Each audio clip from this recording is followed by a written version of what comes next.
bunsong anak ni Pangulong Rodrigo Roa Duterte!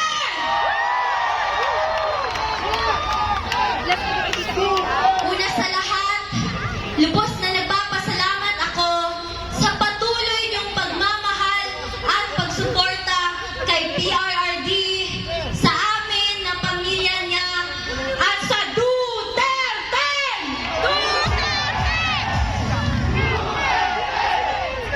I believe it speaks volumes on his strategic approach to trust these public servants to be the next leaders of the Philippines.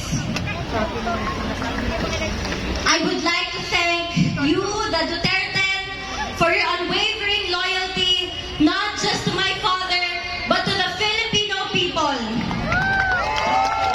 Maraming salamat sa inyo. Your principles cannot be bribed with money, power, and influence. It will not be forgotten. It has been my greatest honor in my 21 years. It has been my greatest honor to stand and fight for my country, my fellow men, my family, and for my father who loved me into the woman I am today.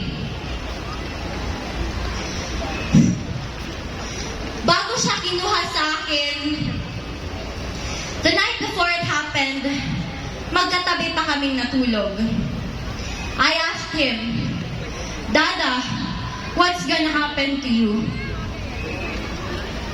And as a father who didn't want his baby girl to worry, he responded with his usual phrase, Asus, wala yan, maniwala ka dyan. To my daughter Rudy, who will be watching this later, pinalangga ka ni Kitty, ayaw na kalimti. Know that I remain unafraid, unbent, and unswayed, just like you. Your battle is my battle.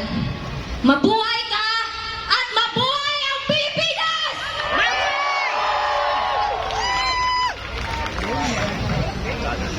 Muli kong iabot ang personal na mensahe ni Tatay Digong para sa bawat Pilipino. Sabi niya, exercise your right to vote and do so wisely. My warmest greetings of love to every Filipino. Mga kababayan, mga kabataan, 4 na araw na lang bago ang eleksyon.